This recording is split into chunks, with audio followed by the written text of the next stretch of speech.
Chapter CXI. The Departure. The recent events formed the theme of conversation throughout all Paris. Emmanuel and his wife conversed with natural astonishment in their little apartment in the Rue Meslay upon the three successive, sudden, and most unexpected catastrophes of Morcerf, Danglars, and Villefort. Maximilian, who was paying them a visit, listened to their conversation, or rather was present at it, plunged in his accustomed state of apathy. "Indeed," said Julie, "might we not almost fancy, Emmanuel, that those people, so rich, so happy but yesterday, had forgotten in their prosperity that an evil genius, like the wicked fairies in Perrault's stories who present themselves unbidden at a wedding or baptism, hovered over them, and appeared all at once to revenge himself for their fatal neglect." "What a dire misfortune," said Emmanuel, thinking of Morcerf and Danglars. "What dreadful sufferings," said Julie, remembering Valentine, but whom, with a delicacy natural to women, she did not name before her brother. "If the Supreme Being has directed the fatal blow," said Emmanuel, "it must be that he in his great goodness has perceived nothing in the past lives of these people to merit mitigation of their awful punishment." "Do you not form a very rash judgment, Emmanuel?" said Julie. "When my father, with a pistol in his hand, was once on the point of committing suicide, had anyone then said, 'This man deserves his misery,' would not that person have been deceived?" "Yes, but your father was not allowed to fall. A being was commissioned to arrest the fatal hand of death about to descend on him." Emmanuel had scarcely uttered these words when the sound of the bell was heard, the well-known signal given by the porter that a visitor had arrived. Nearly at the same instant the door was opened, and the Count of Monte Cristo appeared on the threshold. The young people uttered a cry of joy, while Maximilian raised his head, but let it fall again immediately. "Maximilian," said the Count, without appearing to notice the different impressions which his presence produced on the little circle, "I come to seek you." "To seek me?" repeated Morrel, as if awakening from a dream. "Yes," said Monte Cristo. "Has it not been agreed that I should take you with me, and did I not tell you yesterday to prepare for departure?" "I am ready," said Maximilian. "I came expressly to wish them farewell." "Whither are you going, Count?" asked Julie. "In the first instance to Marseilles, madame." "To Marseilles!" exclaimed the young couple. "Yes, and I take your brother with me." "Oh, Count," said Julie, "will you restore him to us cured of his melancholy?" Morrel turned away to conceal the confusion of his countenance. "You perceive, then, that he is not happy?" said the Count. "Yes," replied the young woman, "and fear much that he finds our home but a dull one." "I will undertake to divert him," replied the Count. "I am ready to accompany you, sir," said Maximilian. "Adieu, my kind friends. Emmanuel, Julie, farewell." "How farewell?" exclaimed Julie. "Do you leave us thus, so suddenly, without any preparations for your journey, without even a passport?" "Needless delays but increase the grief of parting," said Monte Cristo, "and Maximilian has doubtless provided himself with everything requisite. At least, I advised him to do so." "I have a passport, and my clothes are already packed," said Morrel in his tranquil but mournful manner. "Good," said Monte Cristo, smiling. "In these prompt arrangements we recognize the order of a well-disciplined soldier." "And you leave us," said Julie, "at a moment's warning? You do not give us a day, no, not even an hour before your departure?" "My carriage is at the door, madame, and I must be in Rome in 5 days." "But does Maximilian go to Rome?" exclaimed Emmanuel. "I am going wherever it may please the Count to take me," said Morrel, with a smile full of grief. "I am under his orders for the next month." "Oh, heavens, how strangely he expresses himself, Count," said Julie. "Maximilian goes with me," said the Count, in his kindest and most persuasive manner. "Therefore do not make yourself uneasy on your brother's account. Once more farewell, my dear sister. Emmanuel, adieu." Morrel repeated, "His carelessness and indifference touch me to the heart," said Julie. "Oh, Maximilian, Maximilian, you are certainly concealing something from us." "Pshaw," said Monte Cristo. "You will see him return to you gay, smiling, and joyful." Maximilian cast a look of disdain, almost of anger, on the Count. "We must leave you," said Monte Cristo. "Before you quit us, Count," said Julie, will you permit us to express to you all that the other day? Madam, interrupted the Count, taking her 2 hands in his, all that you could say in words would never express what I read in your eyes. The thoughts of your heart are fully understood by mine. Like benefactors in romances, I should have left you without seeing you again, but that would have been a virtue beyond my strength, because I am a weak and vain man, fond of the tender, kind, and thankful glances of my fellow creatures. On the eve of departure, I carry my egotism so far as to say, do not forget me, my kind friends, for probably you will never see me again. Never see you again? Exclaimed Emmanuel, while 2 large tears rolled down Julie's cheeks. Never behold you again? It is not a man, then, but some angel that leaves us, and this angel is on the point of returning to heaven after having appeared on earth to do good. Say not so, quickly returned Monte Cristo. Say not so, my friends. Angels never err, celestial beings remain where they wish to be. Fate is not more powerful than they. It is they who, on the contrary, overcome fate. No, Emmanuel, I am but a man, and your admiration is as unmerited as your words are sacrilegious. And pressing his lips on the hand of Julie, who rushed into his arms, he extended his other hand to Emmanuel. Then, tearing himself from this abode of peace and happiness, he made a sign to Maximilian, who followed him passively, with the indifference which had been perceptible in him ever since the death of Valentine had so stunned him. Restore my brother to peace and happiness, whispered Julie to Monte Cristo. And the Count pressed her hand in reply, as he had done 11 years before on the staircase leading to Morrel's study. You still confide, then, in Sinbad the sailor? Asked he, smiling. Oh, yes, was the ready answer. Well, then, sleep in peace, and put your trust in the Lord.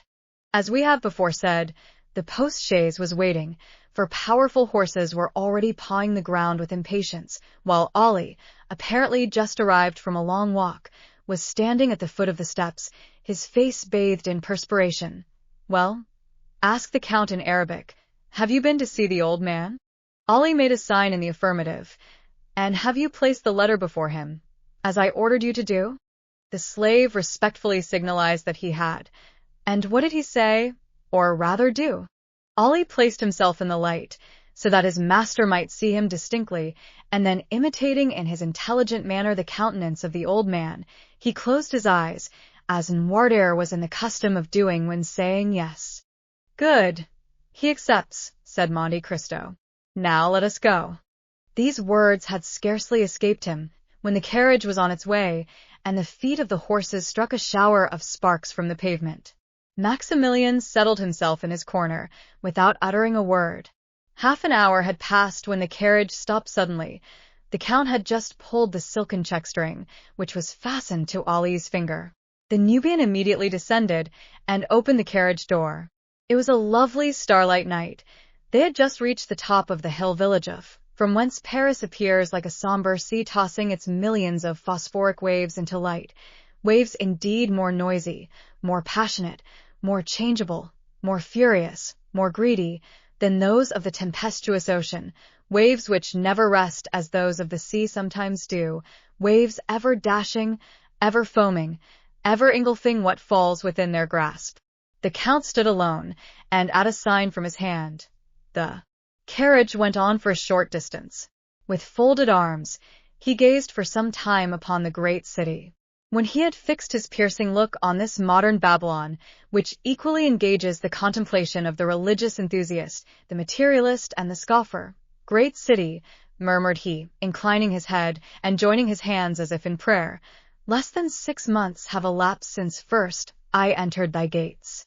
I believe that the Spirit of God led my steps to thee, and that he also enables me to quit thee in triumph.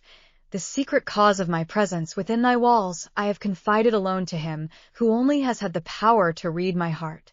God only knows that I retire from thee without pride or hatred, but not without many regrets. He only knows that the power confided to me has never been made subservient to my personal good or to any useless cause. Oh, great city! It is in thy palpitating bosom that I have found that which I sought. Like a patient miner, I have dug deep into thy very entrails to root out evil thence. Now my work is accomplished, my mission is terminated. Now thou canst neither afford me pain nor pleasure. Adieu, Paris, adieu. His look wandered over the vast plain like that of some genius of the night. He passed his hand over his brow, got into the carriage, the door was closed on him, and the vehicle quickly disappeared down the other side of the hill in a whirlwind of dust and noise. 10 leagues were passed, and not a single word was uttered. Morrel was dreaming, and Monte Cristo was looking at the dreamer. "Morrel," said the Count to him at length, "do you repent having followed me?" "No, Count, but to leave Paris. If I thought happiness might await you in Paris, Morrel, I would have left you there. Valentine reposes within the walls of Paris, and to leave Paris is like losing her a second time." "Maximilian," said the Count, "the friends that we have lost do not repose in the bosom of the earth, but are buried deep in our hearts, and it has been thus ordained that we may always be accompanied by them.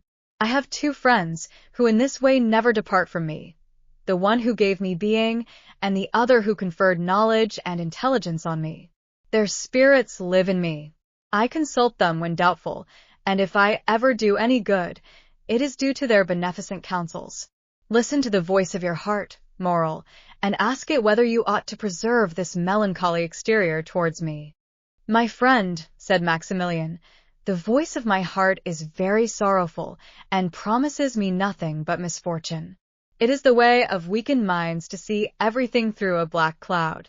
The soul forms its own horizons.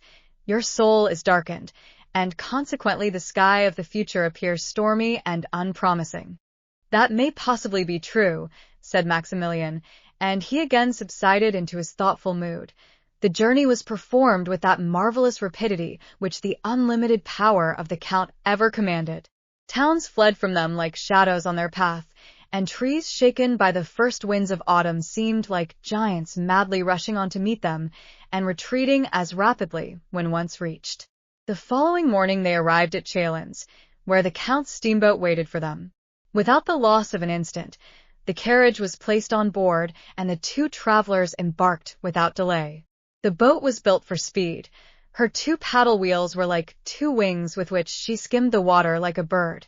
Morrel was not insensible to that sensation of delight which is generally experienced in passing rapidly through the air, and the wind which occasionally raised the hair from his forehead seemed on the point of dispelling momentarily the clouds collected there, as the distance increased between the travelers and Paris. Almost superhuman serenity appeared to surround the Count. He might have been taken for an exile about to revisit his native land. Ere long Marseilles presented herself to view. Marseilles, white, fervid, full of life and energy. Marseilles, the younger sister of Tyre and Carthage, the successor to them in the empire of the Mediterranean. Marseilles old, yet always young. Powerful memories were stirred within them by the sight of the Round Tower, Fort St. Nicholas, the city hall designed by Puget, the port with its brick quays, where they had both played in childhood, and it was with one accord that they stopped on the Cannebière. A vessel was setting sail for Algiers, on board of which the bustle usually attending departure prevailed. The passengers and their relations crowded on the deck, friends taking a tender but sorrowful leave of each other, some weeping, others noisy in their grief, the whole forming a spectacle that might be exciting even to those who witnessed similar sights daily, but which had no power to disturb the current of thought that had taken possession of the mind of Maximilian from the moment he had set foot on the broad pavement of the quay. "Here," said he, leaning heavily on the arm of Monte Cristo, "here is the spot where my father stopped, when the Pharaon entered the port. It was here that the good old man, whom you saved from death and dishonor, threw himself into my arms. I yet feel his warm tears on my face, and his were not the only tears shed, for many, who witnessed our meeting, wept also." Monte Cristo gently smiled and said, "I was there," at the same time pointing to the corner of a street. As he spoke, and in the very direction he indicated, a groan, expressive of bitter grief, was heard, and a woman was seen waving her hand to a passenger on board the vessel about to sail. Monte Cristo looked at her with an emotion that must have been remarked by Morrel had not his eyes been fixed on the vessel. "Oh, heavens!" exclaimed Morrel, "I do not deceive myself. That young man who is waving his hat, that youth in the uniform of a lieutenant, is Albert de Morcerf." "Yes," said Monte Cristo. "I recognized him." "How so? You were looking the other way." The Count smiled, as he was in the habit of doing when he did not want to make any reply, and he again turned towards the veiled woman, who soon disappeared at the corner of the street. Turning to his friend, "Dear Maximilian," said the Count, "have you nothing to do in this land?" "I have to weep over the grave of my father," replied Morrel in a broken voice. "Well, then, go, wait for me there, and I will soon join you." "You leave me, then?" "Yes, I also have a pious visit to pay." Morrel allowed his hand to fall into that which the Count extended to him. Then, with an inexpressibly sorrowful inclination of the head, he quitted the Count and bent his steps to the east of the city. Monte Cristo remained on the same spot until Maximilian was out of sight. He then walked slowly towards the Allées de Mailhan to seek out a small house with which our readers were made familiar at the beginning of this story. It stood, under the shade of the fine avenue of lime trees, which forms one of the most frequent walks of the idlers of Marseilles, covered by an immense vine, which spreads its aged and blackened branches over the stone front, burnt yellow by the ardent sun of the south. 2 stone steps worn away by the friction of many feet led to the door, which was made of 3 planks. The door had never been painted or varnished, so great cracks yawned in it during the dry season to close again when the rains came on. The house, with all its crumbling antiquity and apparent misery, was yet cheerful and picturesque, and was the same that old Dantes formerly inhabited, the only difference being that the old man occupied merely the garret, while the whole house was now placed at the command of Mercédès by the Count. The woman whom the Count had seen leave the ship with so much regret entered this house. She had scarcely closed the door after her when Monte Cristo appeared at the corner of a street, so that he found and lost her again almost at the same instant. The worn-out steps were old acquaintances of his. He knew better than anyone else how to open that weather-beaten door with the large-headed nail which served to raise the latch within. He entered without knocking, or giving any other intimation of his presence, as if he had been a friend or the master of the place. At the end of a passage paved with bricks was a little garden, bathed in sunshine, and rich in warmth and light. In this garden Mercédès had found, at the place indicated by the Count, the sum of money which he, through a sense of delicacy, had described as having been placed there 24 years previously.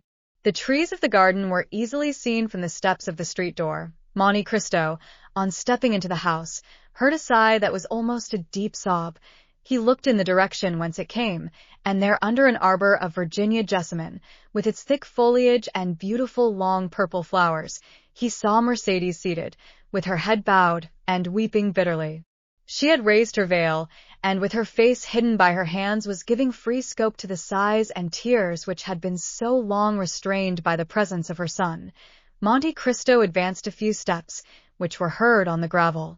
Mercédès raised her head, and uttered a cry of terror on beholding a man before her. "Madam," said the Count, "it is no longer in my power to restore you to happiness, but I offer you consolation. Will you deign to accept it as coming from a friend?" "I am, indeed, most wretched," replied Mercédès. "Alone in the world, I had but my son, and he has left me." "He possesses a noble heart, madam," replied the Count, "and he has acted rightly. He feels that every man owes a tribute to his country. Some contribute their talents, others their industry. These devote their blood, those their nightly labors, to the same cause. Had he remained with you, his life must have become a hateful burden, nor would he have participated in your griefs. He will increase in strength and honor by struggling with adversity, which he will convert into prosperity. Leave him to build up the future for you, and I venture to say you will confide it to safe hands."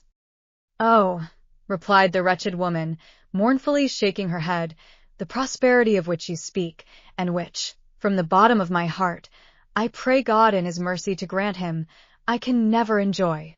The bitter cup of adversity has been drained by me to the very dregs, and I feel that the grave is not far distant. You have acted kindly, Count, in bringing me back to the place where I have enjoyed so much bliss.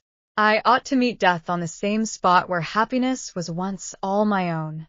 "Alas," said Monte Cristo, Your words sear and embitter my heart, the more so as you have every reason to hate me. I have been the cause of all your misfortunes, but why do you pity instead of blaming me? You render me still more unhappy. Hate you, blame you, you Edmund. Hate, reproach, the man that has spared my son's life. For was it not your fatal and sanguinary intention to destroy that son of whom de Morcerf was so proud? Oh, look at me closely, and discover, if you can, even the semblance of a reproach in me. The Count looked up and fixed his eyes on Mercedes, who arose partly from her seat and extended both her hands towards him. Oh, look at me, continued she, with a feeling of profound melancholy. My eyes no longer dazzle by their brilliancy, for the time has long fled since I used to smile on Edmond Dantès, who anxiously looked out for me from the window of yonder garret, then inhabited by his old father. Years of grief have created an abyss between those days and the present. I neither reproach you nor hate you, my friend. Oh, no, Edmund. It is myself that I blame, myself that I hate. Oh, miserable creature that I am, cried she, clasping her hands and raising her eyes to heaven.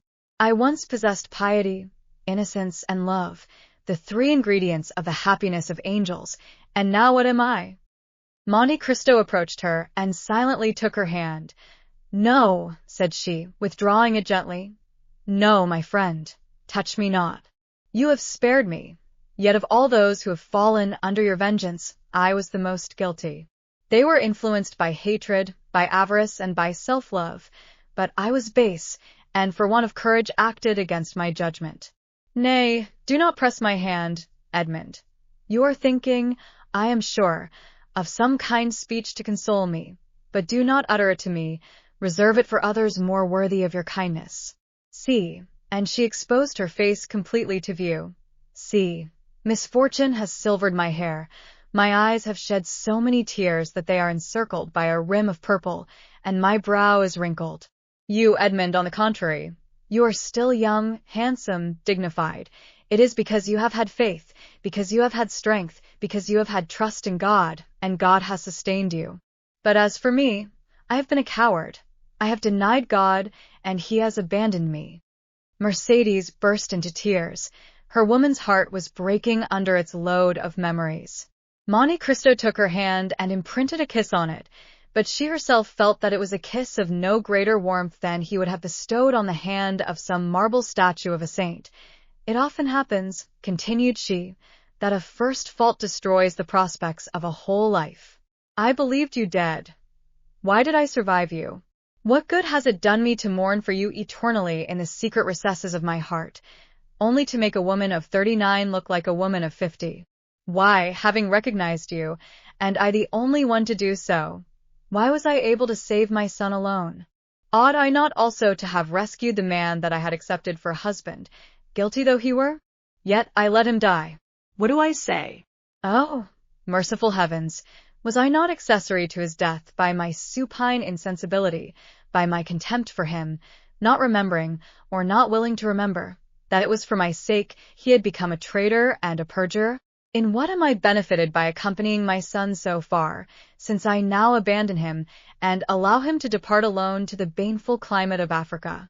Oh, I have been base, cowardly, I tell you. I have abjured my affections, and like all renegades I am of evil omen to those who surround me. No, Mercedes, said Monte Cristo.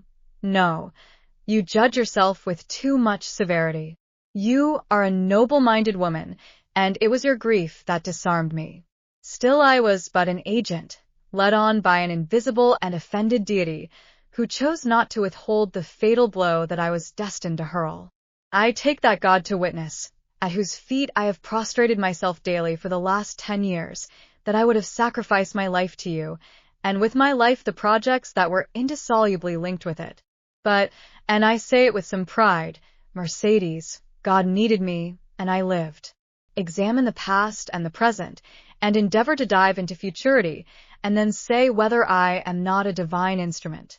The most dreadful misfortunes, the most frightful sufferings, the abandonment of all those who loved me, the persecution of those who did not know me, formed the trials of my youth, when suddenly, from captivity, solitude, misery, I was restored to light and liberty, and became the possessor of a fortune so brilliant, so unbounded, so unheard of, that I must have been blind not to be conscious that God had endowed me with it to work out his own great designs. From that time I looked upon this fortune as something confided to me for a particular purpose. Not a thought was given to a life which you once, Mercedes, had the power to render blissful. Not 1 hour of peaceful calm was mine, but I felt myself driven on like an exterminating angel. Like adventurous captains about to embark on some enterprise full of danger, I laid in my provisions, I loaded my weapons, I collected every means of attack and defense, I inured my body to the most violent exercises, my soul to the bitterest trials, I taught my arm to slay, my eyes to behold excruciating sufferings, and my mouth to smile at the most horrid spectacles. Good-natured, confiding, and forgiving as I had been, I became revengeful, cunning, and wicked, or rather, immovable as fate. Then I launched out into the path that was open to me. I overcame every obstacle and reached the goal, but woe to those who stood in my pathway. Enough, said Mercedes. Enough, Edmund. Believe me, that she who alone recognized you has been the only one to comprehend you, and had she crossed your path, and you had crushed her like glass, still, Edmund, still she must have admired you. Like the gulf between me and the past, there is an abyss between you, Edmund, and the rest of mankind, and I tell you freely that the comparison I draw between you and other men will ever be one of my greatest tortures. No, there is nothing in the world to resemble you in worth and goodness. But we must say farewell, Edmund, and let us part. Before I leave you, Mercedes, have you no request to make? Said the Count. I desire but one thing in this world, Edmund, the happiness of my son. Pray to the Almighty to spare his life, and I will take upon myself to promote his happiness. Thank you, Edmund. But have you no request to make for yourself, Mercedes? For myself, I want nothing. I live, as it were, between two graves. One is that of Edmond Dantes, lost to me long, long since. He had my love. That word ill becomes my faded lip now, but it is a memory dear to my heart, and one that I would not lose for all that the world contains. The other grave is that of the man who met his death from the hand of Edmond Dantes. I approve of the deed, but I must pray for the dead. Your son shall be happy, Mercedes, repeated the Count. Then I shall enjoy as much happiness as this world can possibly confer. But what are your intentions? Mercedes smiled sadly. To say that I shall live here, like the Mercedes of other times, gaining my bread by labor, would not be true, nor would you believe me. I have no longer the strength to do anything but to spend my days in prayer. However, I shall have no occasion to work, for the little sum of money buried by you, and which I found in the place you mentioned, will be sufficient to maintain me. Rumor will probably be busy respecting me, my occupations, my manner of living, that will signify but little, that concerns God, you, and myself. Mercedes, said the Count, I do not say it to blame you, but you made an unnecessary sacrifice in relinquishing the whole of the fortune amassed by M. de Morcerf. Half of it at least by right belonged to you, in virtue of your vigilance and economy. I perceive what you are intending to propose to me, but I cannot accept it, Edmund. My son would not permit it. Nothing shall be done without the full approbation of Albert de Morcerf.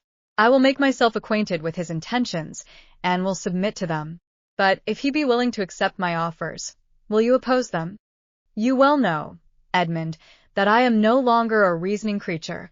I have no will, unless it be the will never to decide. I have been so overwhelmed by the many storms that have broken over my head, that I am become passive in the hands of the Almighty, like a sparrow in the talons of an eagle. I live, because it is not ordained for me to die. If succor be sent to me, I will accept it. Madam, said Monte Cristo, you should not talk thus. It is not so we should evince our resignation to the will of heaven. On the contrary, we are all free agents. Alas, exclaimed Mercedes, if it were so, if I possessed free will, but without the power to render that will efficacious, It would drive me to despair. Monte Cristo dropped his head and shrank from the vehemence of her grief. Will you not even say you'll see me again? He asked. On the contrary, we shall meet again, said Mercedes, pointing to heaven with solemnity. I tell you so to prove to you that I still hope. And after pressing her own trembling hand upon that of the Count, Mercedes rushed up the stairs and disappeared. Monte Cristo slowly left the house and turned towards the quay. But Mercedes did not witness his departure, although she was seated at the little window of the room which had been occupied by old Dantes. Her eyes were straining to see the ship which was carrying her son over the vast sea, but still her voice involuntarily murmured softly, "Edmund, Edmund, Edmund."